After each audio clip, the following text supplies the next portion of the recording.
Hello friends, പുതിയൊരു വീഡിയോയിലേക്ക് സ്വാഗതം. അപ്പോൾ നമ്മൾ +2 ലെവൽ എക്സാമിനേഷൻ്റെ ക്വസ്റ്റ്യൻസും റിലേറ്റഡ് ഫാക്ട്സുമാണ് നോക്കിക്കൊണ്ടിരുന്നത്. 8/6/2024 നടന്ന പോലീസ് കോൺസ്റ്റബിൾ പരീക്ഷയുടെ ക്വസ്റ്റ്യൻ പേപ്പറാണിത്. അതിൽ 7 വരെയുള്ള ക്വസ്റ്റ്യൻസാണ് നമ്മൾ നോക്കിയത്. അതിന് ബാക്കി കുറച്ച് ക്വസ്റ്റ്യൻസ് ഇന്ന് നോക്കാം. വീഡിയോയിലേക്ക് പോകാം. 8ാമത്തെ ക്വസ്റ്റ്യൻ. താഴെ നൽകിയിട്ടുള്ളതിൽ ഇവിടെ മീസോസ്ഫിയറിന് തെറ്റി കൊടുത്തിരിക്കുന്നു. അയണോസ്ഫിയറിൻ്റെ സവിശേഷതകൾ ഏതൊക്കെ? അതിൻ്റെ ആൻസർ ഓപ്ഷൻ എ ആണ്.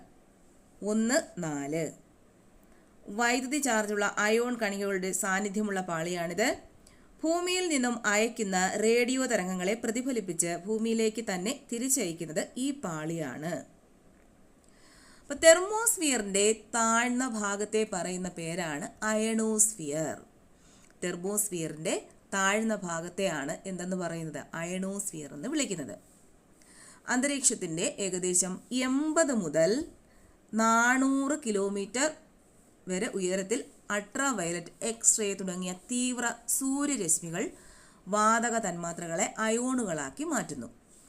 ഈ പ്രക്രിയയെ അയോണീകരണം എന്നും ഈ മണ്ഡലത്തെ അയണോസ്ഫിയർ എന്നും വിളിക്കുന്നു. അയോണുകൾക്ക് വൈദ്യുതിയെ കടത്തിവിടാൻ കഴിയും. റേഡിയോ തരംഗങ്ങൾ വൈദ്യുത കാന്തിക തരംഗങ്ങളായതിനാൽ ഈ മേഖല റേഡിയോ തരംഗങ്ങളുടെ ദീർഘദൂര പ്രക്ഷേപണം സാധ്യമാകുന്നു. സൂര്യനിൽ നിന്ന് പ്രതിഫലിക്കുന്ന ഏറ്റവും അപകടകാരിയായ അൾട്രാ വയലറ്റ് രശ്മികളെ ആഗിരണം ചെയ്ത് ഭൂമിയുടെ ഒരു രക്ഷാകവചമായി വർത്തിക്കുന്നത് ഓസോൺ പാളിയാണ്. അത് സ്ഥിതി ചെയ്യുന്ന മണ്ഡലം ഏതാണ്? ഓസോൺ പാളി സ്ഥിതി ചെയ്യുന്ന മണ്ഡലം സ്ട്രാറ്റോസ്ഫിയർ ആണ്. സ്ട്രാറ്റോസ്ഫിയറിലാണ് ഓസോൺ പാളി കാണപ്പെടുന്നത്. സ്ട്രാറ്റോസ്ഫിയർ. ഭൂമിയിലെ എല്ലാ തരത്തിലുള്ള ജൈവ പ്രവർത്തനങ്ങൾ നടക്കുന്നത് ഏത് പാളിയിലാണ്? ട്രോപ്പോസ്ഫിയറിലാണ്. ട്രോപ്പോസ്ഫിയറിലാണ് ഭൂമിയിലെ എല്ലാ തരത്തിലുള്ള ജൈവ പ്രവർത്തനങ്ങളും നടക്കുന്നത്. അത് ഭൂമിയോട് ചേർന്ന് സ്ഥിതി ചെയ്യുന്ന അന്തരീക്ഷ മണ്ഡലമാണ്. 13 കിലോമീറ്റർ വരെയാണ് ട്രോപ്പോസ്ഫിയർ വ്യാപിച്ചിരിക്കുന്നത്. മേഘരൂപീകരണം, മഴ, മഞ്ഞ്, കാറ്റ്, ഇടിമിന്നൽ തുടങ്ങിയ അന്തരീക്ഷ പ്രതിഭാസങ്ങളെല്ലാം ഈ മണ്ഡലത്തിലാണ് സംഭവിക്കുന്നത്. അടുത്ത ക്വസ്റ്റ്യൻ നോക്കാം. 9. കാരക്കോറം, സസ്കർ, പീർ പഞ്ചൽ എന്നീ പർവ്വതനിരകൾ ഉൾപ്പെടുന്ന ഹിമാലയം ഏതാണ്? ആൻസർ ഓപ്ഷൻ എ, കാശ്മീർ ഹിമാലയം. അപ്പം നമുക്ക് ഹിമാലയത്തിനെ കുറിച്ച് SCERT ടെക്സ്റ്റ് ബുക്കിൽ എന്തൊക്കെയാണ് പറഞ്ഞിരിക്കുന്നതെന്നൊന്ന് നോക്കാം. കാശ്മീർ അല്ലെങ്കിൽ വടക്കു പടിഞ്ഞാറൻ ഹിമാലയം. കാരക്കോറം, ലഡാക്ക്, സസ്കർ, പീർ പഞ്ചൽ എന്നീ പർവ്വതനിരകൾ ഇതിൽ ഉൾപ്പെടുന്നു. നമ്മുടെ ക്വസ്റ്റ്യൻ ഇതായിരുന്നു. കാശ്മീർ ഹിമാലയത്തിൻ്റെ വടക്ക് കിഴക്ക് ഭാഗം ഒരു ശീത മരുഭൂമിയാണ്. അപ്പോൾ കാശ്മീർ ഹിമാലയത്തിൻ്റെ വടക്ക് കിഴക്ക് ഭാഗം എന്ന് പറയുന്നത് ഒരു ശീത മരുഭൂമിയാണ്. അത് ഗ്രേറ്റർ ഹിമാലയത്തിനും കാരക്കോറം പർവ്വതനിരയ്ക്കും ഇടയിലാണ്. ലോകപ്രശസ്തമായ കശ്മീർ താഴ്വരയും ദാൽ തടാകവും ഗ്രേറ്റ് ഹിമാലയത്തിനും പീർ പഞ്ചൽ പർവ്വതനിരയ്ക്കും ഇടയിലായി സ്ഥിതി ചെയ്യുന്നു. ദക്ഷിണേന്ത്യയിലെ പ്രധാനപ്പെട്ട ഹിമാനികളായ സിയാച്ചിൻ, ബോൽതാരോയും ഈ പ്രദേശത്ത് കാണപ്പെടുന്നു. അപ്പം സിയാച്ചിനും ബോൽതാരോയും കാണപ്പെടുന്നത് എവിടെയാണ്? കശ്മീർ അഥവാ വടക്കു പടിഞ്ഞാറൻ ഹിമാലയത്തിലാണ്. കുങ്കുമപ്പൂവ് കൃഷിക്ക് അനുയോജ്യമായ കരേവ മണ്ണിനത്തിനും, കുങ്കുമപ്പൂ കൃഷിക്ക് അനുയോജ്യമായ മണ്ണിനമാണ് കരേവ മണ്ണിനം. എന്താണ് കരേവ? ഹിമാനി നിക്ഷേപണ ഭൂരൂപമായ മൊറൈനുകളോടൊപ്പമുള്ള ഹിമാനി കളിമണ്ണും മറ്റ് വസ്തുക്കളും ചേർന്ന് രൂപപ്പെടുന്ന കനമേറിയ നിക്ഷേപമാണ് കരേവ എന്ന് പറയുന്നത്. കശ്മീർ ഹിമാലയം പ്രസിദ്ധമാണ്. അപ്പോൾ കരേവ മണ്ണിനത്തിന് പ്രശസ്തമായ ഹിമാലയത്തിൻ്റെ ഭാഗമാണ് കശ്മീർ ഹിമാലയം. ഗ്രേറ്റ് ഹിമാലയത്തിലെ സോജില, പീർ പഞ്ചലിലെ ബെനിഹാൾ, സസ്കർ പർവ്വതനിരയിലെ ഫോട്ടുല, ലഡാക്ക് മലനിരയിലെ കർദുങ് ല തുടങ്ങിയവയാണ് ഈ പ്രദേശത്തിലെ പ്രധാന ചുരങ്ങൾ. പ്രധാനപ്പെട്ട ചുരങ്ങൾ ഏതാണ്? ഗ്രേറ്റ് ഹിമാലയത്തിലുള്ള ചുരമാണ് സോജില, പീർ പഞ്ചലിലുള്ളതാണ് ബെനിഹാൾ, സസ്കർ പർവ്വതനിരയിലുള്ളത് ഫോട്ടുല, ലഡാക്ക് മലനിരകളിലെ കർദുങ് ല തുടങ്ങിയവയാണ് പ്രധാനപ്പെട്ട ചുരങ്ങൾ. ദാൽ, വൂളാർ എന്നീ ശുദ്ധജല തടാകങ്ങളും പാങ്കോങ് സോ ശുദ്ധജല തടാകങ്ങൾ ഏതൊക്കെയാണ്? ദാൽ, വൂളാർ. പാങ്കോങ് സോ, സോ മുരിരി എന്നീ ലവണ ജല തടാകങ്ങളും ഈ മേഖലയിൽ കാണപ്പെടുന്നു. അപ്പം ലവണ ജല തടാകങ്ങൾ ഏതൊക്കെയാണ്? പാങ്കോങ് സോ, സോ മുരിരി. സിന്ധു നദിയും അതിൻ്റെ പോഷക നദികളായ ചിനാബ്, ജലം എന്നിവയുമാണ് കശ്മീർ ഹിമാലയത്തിലെ പ്രധാന നദികൾ. അപ്പോൾ കശ്മീർ ഹിമാലയത്തിലെ പ്രധാനപ്പെട്ട നദികൾ ഏതൊക്കെയാണ്? സിന്ധുവും അതിൻ്റെ പോഷക നദികളായ ചിനാബും ഝലം. കാശ്മീരും വടക്ക് കിഴക്കൻ ഹിമാലയവും ദൃശ്യ മനോഹരിതയാലും പ്രകൃതി സുന്ദരമായ ഭൂപ്രകൃതിയാലും അറിയപ്പെടുന്ന പ്രദേശമാണ്. സാഹസിക വിനോദസഞ്ചാരികൾക്ക് ഹിമാലയൻ ഭൂപ്രകൃതി ഒരു ആകർഷണ കേന്ദ്രമാണ്. പ്രധാന തീർത്ഥാടന കേന്ദ്രങ്ങളായ വൈഷ്ണോദേവി, അപ്പോൾ ഇതിനകത്തെ പ്രധാന തീർത്ഥാടന കേന്ദ്രങ്ങൾ ഏതൊക്കെയാണ്? വൈഷ്ണോദേവി, അമർനാഥ് ഗുഹ, ചരാർ ഇ ഷരീഫ് തുടങ്ങിയവ ഈ പ്രദേശത്താണ് സ്ഥിതി ചെയ്യുന്നത്. ഏതൊക്കെയാണ് കശ്മീർ ഹിമാലയത്തിലുള്ളത്? വൈഷ്ണോദേവി, അമർനാഥ് ഗുഹ, ചരാർ ഇ ഷരീഫ് തുടങ്ങിയ തീർത്ഥാടന കേന്ദ്രങ്ങൾ. ജമ്മു കാശ്മീർ സംസ്ഥാനത്തിൻ്റെ തലസ്ഥാന നഗരിയായ ശ്രീനഗർ ഝലം നദിയുടെ തീരത്താണ് സ്ഥിതി ചെയ്യുന്നത്. ഇപ്പോൾ ജമ്മു കാശ്മീരിൻ്റെ തലസ്ഥാനമായ ശ്രീനഗർ സ്ഥിതി ചെയ്യുന്നത് ഏത് നദിയുടെ തീരത്താണ്? ഝലം നദി. കശ്മീർ താഴ്വരയിലൂടെ ഒഴുകുന്ന ഝലം നദി യുവത്വഘട്ടത്തിലാണെങ്കിൽ പോലും വക്രവലയങ്ങൾ രൂപപ്പെടുത്തുന്നു. വളരെ കാലങ്ങൾക്ക് മുമ്പ് നിലനിന്നിരുന്ന ഒരു വിശാലമായ തടാകത്തിൻ്റെ ഭാഗമായ ഇന്നത്തെ ദാൽ തടാകം പ്രാദേശിക അടിസ്ഥാന നിരപ്പ് ആയി പ്രവർത്തിക്കുന്നത് കാരണമാണ് കശ്മീർ താഴ്വരയിൽ ഝലം നദി വക്രവലയങ്ങൾ രൂപപ്പെടുത്തുന്നത്. അപ്പോൾ എന്തുകൊണ്ടാണ് ഝലം നദി കാശ്മീർ താഴ്വരയിൽ വക്രവലയങ്ങൾ രൂപപ്പെടുത്തുന്നത്? വളരെ കാലങ്ങൾക്ക് മുമ്പ് നിലനിന്നിരുന്ന ഒരു വിശാലമായ തടാകത്തിൻ്റെ ഭാഗമായ ദാൽ തടാകം പ്രാദേശിക അടിസ്ഥാന നിരപ്പായി പ്രവർത്തിക്കുന്നത് കൊണ്ട്. നീരൊഴുക്ക് ഭൂരൂപങ്ങളുടെ പരിണാമത്തിൽ പക്വതയാർന്ന ഘട്ടത്തിൽ രൂപം കൊള്ളുന്ന സവിശേഷ ഭൂരൂപമാണ് വക്രവലയം. ഈ പ്രദേശത്തിന്റെ ഏറ്റവും തെക്കുഭാഗത്ത് ഡൂണുകൾ എന്നറിയപ്പെടുന്ന ദൈർഘ്യമേറിയ താഴ്വരകൾ കാണപ്പെടുന്നു. അപ്പം ഈ പ്രദേശത്തിന്റെ തെക്കു ഭാഗത്തായിട്ടാണ് ഡൂണുകൾ കാണപ്പെടുന്നത്. ജമ്മു ഡൂൺ, പതാൻകോട്ട് ഡൂൺ എന്നിവ ഉദാഹരണങ്ങളാണ്. ഉദാഹരണങ്ങൾ ഏതൊക്കെയാണ്? ജമ്മു ഡൂൺ, പതാൻകോട്ട് ഡൂൺ. ഹിമാചൽ, ഉത്തരാഖണ്ഡ് ഹിമാലയം. പടിഞ്ഞാറ് രവി നദിക്കും കിഴക്ക് കാളി എന്ന് പറയുന്ന ഖഗാര നദിയുടെ പോഷക നദിയാണ്. കാളി നദിക്കും ഇടയിലായാണ് ഹിമാലയത്തിൻ്റെ ഈ ഉപവിഭാഗം കാണപ്പെടുന്നത്. ഉത്തരാഖണ്ഡ് ഹിമാലയം കാണപ്പെടുന്നത് എവിടെയാണ്? പടിഞ്ഞാറ് രവി നദിക്കും കിഴക്ക് കാളി നദിക്കും ഇടയിൽ. സിന്ധു, ഗംഗ എന്നീ രണ്ട് നദീവ്യൂഹങ്ങളാണ് ഈ പ്രദേശത്തെ പ്രധാന നീരൊഴുക്കുകൾ. അപ്പോൾ ഉത്തരാഖണ്ഡ് ഹിമാലയത്തിലെ പ്രധാനപ്പെട്ട രണ്ട് നീരൊഴുക്കുകൾ ഏതൊക്കെയാണ്? സിന്ധു, ഗംഗ തുടങ്ങിയ നദികളാണ്. ഉത്തരാഖണ്ഡ് ഹിമാലയത്തിലെ പ്രധാനപ്പെട്ട നദികൾ ഏതൊക്കെയാണെന്ന് ചോദിച്ചാൽ രവി, ബിയാസ്, സത്ലജ്, പിന്നീട് യമുന, ഖഗാര. ലാഹുൾ സ്പിറ്റി ജില്ലയുടെ സ്പിറ്റി റവന്യൂ സബ് ഡിവിഷനിൽ ഉൾപ്പെടുന്ന ലാഹുൾ സ്പിറ്റി ജില്ലയിലെ സ്പിറ്റി റവന്യൂ സബ് ഡിവിഷനിൽ ഉൾപ്പെടുന്ന ഹിമാചൽ ഹിമാലയത്തിൻ്റെ ഏറ്റവും വടക്കു ഭാഗം ലഡാക്ക് ശീതമരുഭൂമിയുടെ തുടർച്ചയാണ്. അപ്പോൾ ഹിമാചൽ ഹിമാലയത്തിൻ്റെ ഏറ്റവും വടക്കു ഭാഗം എന്ന് പറയുന്നത് ലഡാക്ക് ശീതമരുഭൂമിയുടെ തുടർച്ചയാണ്. വടക്ക് നിന്നും തെക്കോട്ട് ഗ്രേറ്റ് ഹിമാലയൻ നിര, ലെസ്സർ ഹിമാലയം, പ്രാദേശികമായി ഹിമാചൽ പ്രദേശിൽ ദൗളാദർ എന്നും ഉത്തരാഖണ്ഡിൽ നാഗതിബ എന്നും അറിയപ്പെടുന്നു.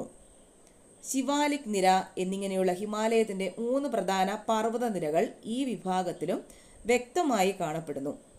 ലെസ്സർ ഹിമാലയത്തിലെ 1000 മീറ്ററിനും 2000 മീറ്ററിനും ഇടയിൽ ഉയരമുള്ള ഈ പ്രദേശങ്ങൾ ബ്രിട്ടീഷ് കോളനി ഭരണകാലത്ത് അവരെ വളരെ ആകർഷിക്കുകയും തുടർന്ന് ഈ പ്രദേശങ്ങളിൽ പ്രധാന സുഖവാസ കേന്ദ്രങ്ങളായ ധർമ്മശാല, മുസോറി, ഷിംല, കൗസാനി എന്നിവയും cantonment പട്ടങ്ങളും health റിസോർട്ടുകളുമായ Shimla, Mussoorie, കസോളി, Almora, land Don, റാണിക്കെറ്റ് എന്നിവയും അവർ വികസിപ്പിച്ചു.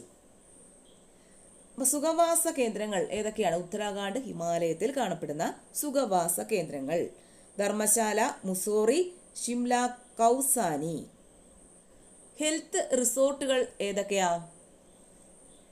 സിംല, മുസോറി, കസോളി, അൽമോറ, ലാൻഡ് ഡോൺ, റാണിക്കെറ്റ് തുടങ്ങിയവ. ഈ പ്രദേശത്തിന്റെ 2 ഭൂപ്രകൃതി സവിശേഷതകളാണ് സിവാലിക്കും ഡൂണുകളും. ഉത്തരാഖണ്ഡ് ഹിമാലയത്തിലെ പ്രധാനപ്പെട്ട സവിശേഷതകൾ എന്ന് പറയുന്നത് എന്തൊക്കെയാണ്? സിവാലിക്കും ഡൂണുകളുമാണ്. ഈ പ്രദേശത്തെ പ്രധാന ഡൂണുകളാണ് ചണ്ഡീഗഡ്, കൽക്ക ഡൂൺ, നാലാഗഡ് ഡൂൺ, ഡെറാഡൂൺ, ഹരിക്കെ ഡൂൺ, കോട്ട ഡൂൺ തുടങ്ങിയവ. അപ്പോൾ ഉത്തരാഖണ്ഡ് ഹിമാലയത്തിലുള്ള പ്രധാനപ്പെട്ട ഡൂണുകൾ ഏതൊക്കെയാണ്? ചണ്ഡീഗഡ് കൽക്ക ഡൂൺ, നാലാഗഡ് ഡൂൺ, ഡെറാഡൂൺ, ഹരിക്കെ ഡൂൺ, കോട്ട ഡൂൺ തുടങ്ങിയവ. ഇതിൽ ഏറ്റവും വലുതെന്ന് പറയുന്നത് ഡെറാഡൂൺ ആണ്. ഏറ്റവും വലിയ ഡൂൺ ഡെറാഡൂൺ ആണ്. അപ്പോൾ ഏകദേശം 35 മുതൽ 45 കിലോമീറ്റർ വരെ നീളവും 22 മുതൽ 25 കിലോമീറ്റർ വരെ വീതിയുമുണ്ട്. ഗ്രേറ്റ് ഹിമാലയത്തിൻ്റെ താഴ്വരകളിൽ മിക്കവാറും ഫോട്ടിയ ഗോത്രവർഗ്ഗക്കാരാണ് അധിവസിക്കുന്നത്. അപ്പോൾ ഗ്രേറ്റ് ഹിമാലയത്തിൻ്റെ താഴ്വരകളിൽ വസിക്കുന്ന ഗോത്രവർഗ്ഗങ്ങൾ ഏതാണ്? ഫോട്ടിയ. ഇവർ വേനൽ മാസങ്ങളിൽ ബഗ്യാലുകളിലേക്കും ഉയർന്ന പർവ്വത ചരിവുകളിലെ വേനൽക്കാല പുൽമേടുകളാണ് ബഗ്യാലുകൾ. ശൈത്യകാലത്തിൽ തിരികെ താഴ്വരയിലേക്കും ദേശാടനം നടത്തുന്നു. പ്രസിദ്ധമായ പൂക്കളുടെ താഴ്വര ഇവിടെയാണ് സ്ഥിതി ചെയ്യുന്നത്. അപ്പോൾ പൂക്കളുടെ താഴ്വര സ്ഥിതി ചെയ്യുന്നത് എവിടെയാണ്? ഉത്തരാഖണ്ഡ് ഹിമാലയത്തിലാണ്. ഗംഗോത്രി, യമുനോത്രി, കേദാർനാഥ്, ബദരീനാഥ്,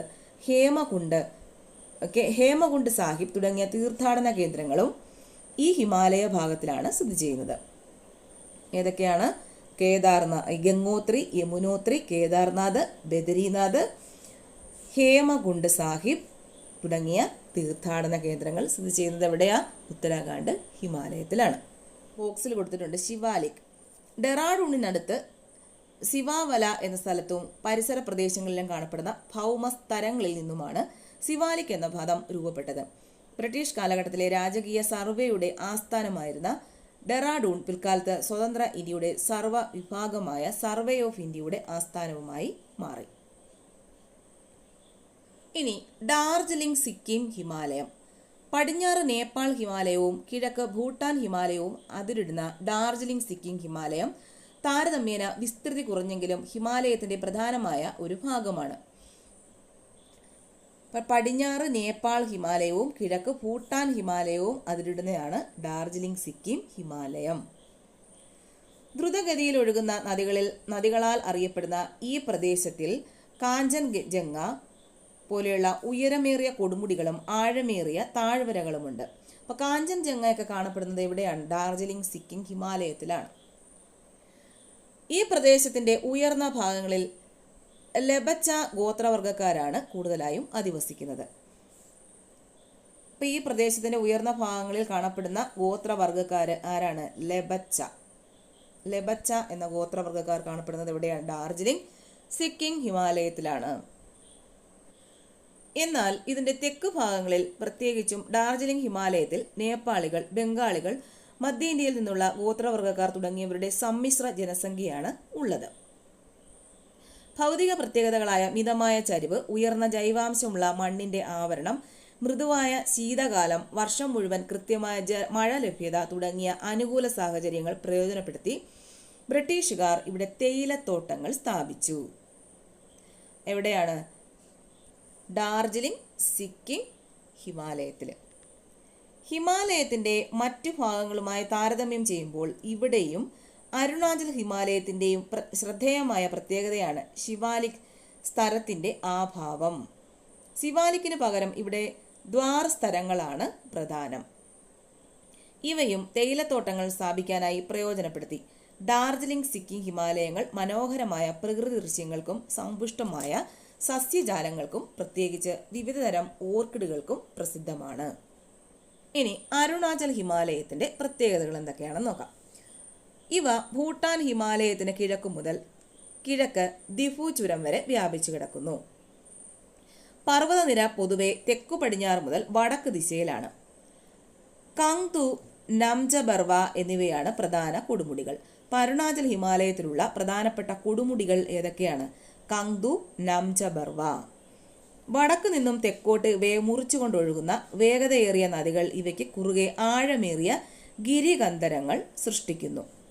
ബ്രഹ്മപുത്ര നദി നംജബർവ പർവ്വതത്തെ കീറി മുറിച്ചുകൊണ്ട് ആഴമേറിയ ഗിരികന്ധരത്തിലൂടെ ഒഴുകുന്നു. അപ്പം നംജബർവ പർവ്വതത്തെ കീറി മുറിക്കുന്നത് ഏതാണ്? ബ്രഹ്മപുത്ര നദിയാണ്. കാമങ്, സുബൻസിരി, ദിബാങ്, ലൂഹിത് എന്നിവയാണ് അരുണാചൽ ഹിമാലയത്തിലെ പ്രധാന നദികൾ. അപ്പം ഏതൊക്കെയാണ് അരുണാചൽ ഹിമാലയത്തിലെ പ്രധാന നദികൾ? കാമങ്, സുബിൻസിരി, ദിഹാങ്, ദിബാങ്, ലൂഹിത്. എന്തൊക്കെയാണ് ഈ നദികളുടെ പ്രത്യേകത? ഇവ ഉയർന്ന ജലപതന തോത് ഉള്ള വറ്റാത്ത നദികളാണ്. അതിനാൽ ഇവ ഉയർന്ന ജലവൈദ്യുത ഊർജ ശേഷിയുള്ളവയാണ്. അരുണാചൽ ഹിമാലയ പ്രദേശത്ത് ധാരാളം തനത് ഗോത്ര സമൂഹങ്ങൾ അധിവസിക്കുന്നു. മോൺബ, ഡഫ്ല, അബോർ, മിഷ്മി, നിഷി, നാഗന്മാർ എന്നിവയാണ് പ്രധാന ഗോത്ര സമൂഹങ്ങൾ. അപ്പോൾ അരുണാചൽ ഹിമാലയത്തിൽ കാണപ്പെടുന്ന ഗോത്ര വർഗങ്ങൾ ഏതൊക്കെയാണ്? മോൺബ, ഡഫ്ല, അബോർ, മിഷ്മി, നിഷി, നാഗന്മാർ. മിക്ക ഗോത്ര സമൂഹങ്ങളും ജുമിങ് കൃഷി പിന്തുടരുന്നു. ഇത് സ്ഥാനാന്തര കൃഷി അഥവാ വെട്ടിച്ചൂട്ട് കൃഷിയുടെ വകഭേദമാണ്. തദ്ദേശീയ സമൂഹം സംരക്ഷിച്ചു വരുന്ന ജൈവ വൈവിധ്യങ്ങളാൽ സമ്പുഷ്ടമാണ് ഈ പ്രദേശം. ദുർഘടമായ ഭൂപ്രകൃതി മൂലം താഴ്വരകൾ തമ്മിലുള്ള ഗതാഗത ബന്ധങ്ങൾ നാമമാത്രമാണ്. അതിനാൽ അരുണാചൽ ആസാം അതിർത്തിയിലുള്ള ദ്വാർ മേഖലയിലൂടെയാണ് ആശയവിനിമയം കൂടുതലും നടക്കുന്നത്.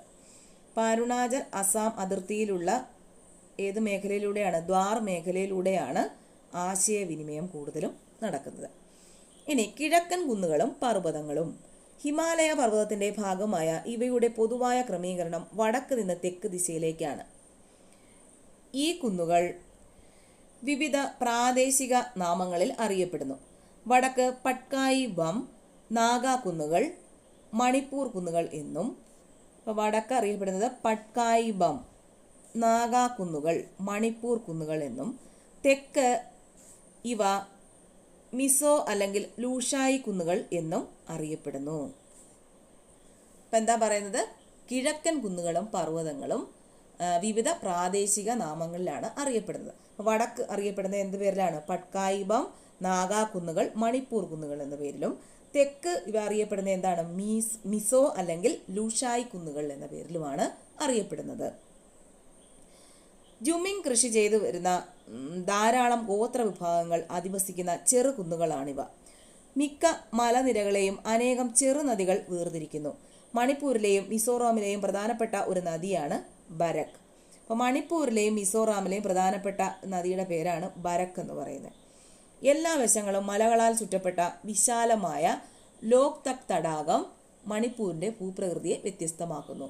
അപ്പോൾ ലോക്തക് തടാകം കാണപ്പെടുന്നത് എവിടെയാണ്? മണിപ്പൂരിലാണ്. മൊളാസിസ് തടം എന്നറിയപ്പെടുന്ന മിസോറം മൃദുവായതും ദൃഢീകരിക്കാത്തതുമായ നിക്ഷേപങ്ങളാൽ രൂപപ്പെട്ടതാണ്. നാഗാലാൻഡിലെ മിക്ക നദികളും ബ്രഹ്മപുത്രയുടെ പോഷക നദികളാണ്. അപ്പം നാഗാലാൻഡിലെ മിക്ക നദികളും ഏത് നദിയുടെ പോഷക നദികളാണ്? ബ്രഹ്മപുത്ര നദിയുടെ പോഷക നദികളാണ്. എന്നാൽ മിസോറാമിലെയും മണിപ്പൂരിലെയും രണ്ട് നദികൾ മേഘനയുടെ പോഷക നദികളായ ബരക് നദിയുടെ പോഷക നദികളാണ്. അപ്പോൾ മിസോറാമിലെയും മണിപ്പൂരിലെയും രണ്ട് നദികൾ എന്താണ്? മേഘനയുടെ പോഷക നദികളായ ബരക് നദിയുടെ പോഷക നദികളാണ്. മണിപ്പൂരിൻ്റെ കിഴക്കൻ ഭാഗങ്ങളിലുള്ള നദികൾ മ്യാൻമറിലെ ഐരാവതി നദിയുടെ പോഷക നദിയായ ചിന്ദ്വിൻ നദിയുടെ പോഷക നദിയാണ്. അപ്പം മണിപ്പൂരിൻ്റെ കിഴക്കൻ ഭാഗത്ത് കാണപ്പെടുന്നത് ഏത് നദിയാണ്? മ്യാൻമറിലെ ഐരാവതി നദിയുടെ പോഷക നദിയായ ചിന്ദ്വിൻ നദിയുടെ പോഷക നദികളാണ്. അപ്പോൾ ഇത്രയാണ് കശ്മീർ ഹിമാലയം, ഹിമാചൽ ഉത്തരാഖണ്ഡ് ഹിമാലയം, ഡാർജിലിംഗ് സിക്കിം ഹിമാലയം, അരുണാചൽ ഹിമാലയം തുടങ്ങിയവയുടെ പ്രത്യേകതകളും അവിടെയുള്ള നദികളുമൊക്കെ. അടുത്ത ക്വസ്റ്റ്യനിലേക്ക് പോകാം. അടുത്ത ക്വസ്റ്റ്യൻ 10. അറബിക്ക, റോബസ്റ്റ, ലിബറിക്ക എന്നീ മൂന്നിനം ഏതുമായിട്ടാണ് ബന്ധപ്പെട്ടത്? ആൻസർ ഓപ്ഷൻ സി, കാപ്പി. ഇപ്പം കാപ്പിച്ചെടിയുടെ ജന്മദേശം എന്ന് പറയുന്നത് എത്യോപ്യയാണ്. കാപ്പിച്ചെടിയുടെ ജന്മദേശം എവിടെയാണ്? എത്യോപ്യ. കാപ്പിയുടെ ശാസ്ത്രീയ നാമമാണ് കോഫിയ അറബിക്ക. കാപ്പിച്ചെടിയുടെ ജന്മദേശം എത്യോപ്യയാണ്. അതിൻ്റെ ശാസ്ത്രീയ നാമം കോഫിയ അറബിക്ക. തവിട്ട് സ്വർണം, ബ്രൗൺ സ്വർണം എന്നിങ്ങനെ അറിയപ്പെടുന്ന കാർഷിക വിഭവമാണ് കാപ്പി. തവിട്ട് സ്വർണം, ബ്രൗൺ സ്വർണം എന്നിങ്ങനെ അറിയപ്പെടുന്ന കാർഷിക വിഭവം ഏതാണ്? കാപ്പി. ഇന്ത്യയിൽ ഏറ്റവും കൂടുതൽ ഉപയോഗിക്കുന്ന കാപ്പി ഇനമാണ് അറബിക്ക. ഇന്ത്യയിൽ ഏറ്റവും കൂടുതൽ ഉപയോഗിക്കുന്ന കാപ്പി ഇനം അറബിക്കയാണ്. ലോകത്തിൻ്റെ കാപ്പി തുറമുഖം എന്നറിയപ്പെടുന്നതാണ് സാൻഡോസ്. ലോകത്തിൻ്റെ കാപ്പി തുറമുഖം എന്നറിയപ്പെടുന്നത് ഏതാണ്? സാൻഡോസ് ആണ്. ബ്രസീലിലാണ് സാൻഡോസ് തുറമുഖം ഉള്ളത്. ഇനി അടുത്ത ക്വസ്റ്റ്യൻ നോക്കാം.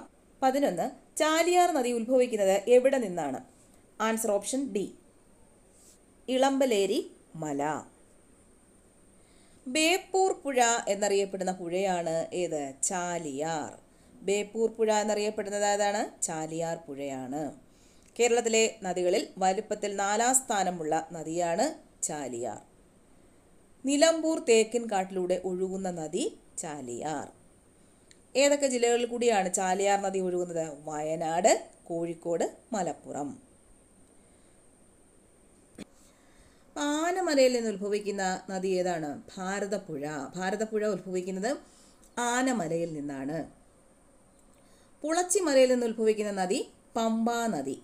പമ്പാ നദി പുളച്ചിമലയിൽ നിന്നാണ് ഉത്ഭവിക്കുന്നത്. അപ്പോൾ ഇത്രയേ ഉള്ളൂ ഇന്നത്തെ വീഡിയോ. അപ്പോൾ ഇനി ബാക്കി കുറച്ച് ക്വസ്റ്റ്യൻസ് അടുത്ത വീഡിയോയിൽ നോക്കാം.